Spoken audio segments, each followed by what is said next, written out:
સુરતના રાંદેર પોલીસ મથકની હદમાં પ્રેમ લગ્ન કરનાર પતિએ પત્નીના અન્ય ઇસમ સાથે સંબંધ હોવાની આશંકાએ ચપ્પુ મારી ઘાતકી હત્યા કરી નાખી હોય આ હત્યાકાંડમાં પોલીસે ગણતરીના કલાકોમાં જ હત્યારા પતિને ઝડપી પાડ્યો છે।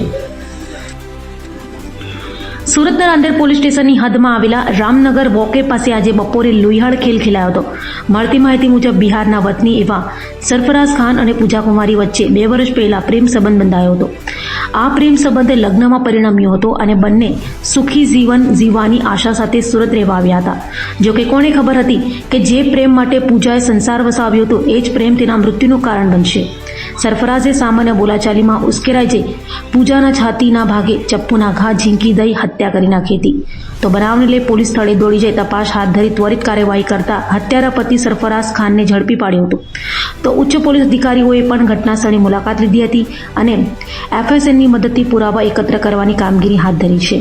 જાહેરમાં થયેલી આ હત્યાથી સ્થાનિક રહીશોમાં ફફડાટ વ્યાપી ગયો હતો। તો આ અંગે પત્રકાર પરિષદમાં વધુ માહિતી અપાઈ હતી। તારીખ 17 માર્ચ 2026 રોજ પવિત્રા રેસિડેન્સી રામનગર વોકવે પાસે પૂજાબેન નામના એક મહિલાની હત્યા થયાની ઘટના રાંદેર પોલીસ સ્ટેશનમાં નોંધાઈ। સમગ્ર બનાવ પતિ પત્ની તરીકે રહેતા સરફરાજ અને પૂજાબેન વચ્ચે ઘરકંકાસ ચાલતો અને આ ઘરકંકાસમાં પૂજાબેનના માનીતા ભાઈ પ્રેમ પણ અવારનવાર પૂજાબેન સાથે મુલાકાત કરતા।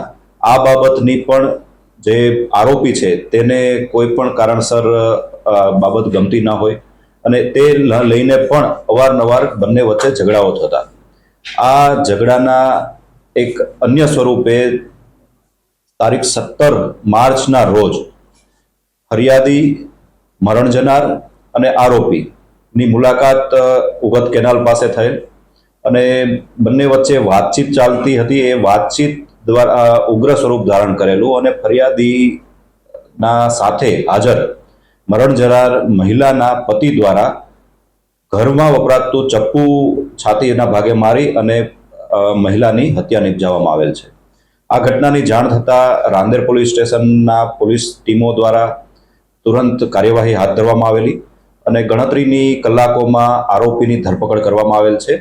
હાલમાં આરોપીની પોલીસ અટકાયત હેઠળ છે અને આગળની કાર્યવાહી જે છે તે ચાલુ છે।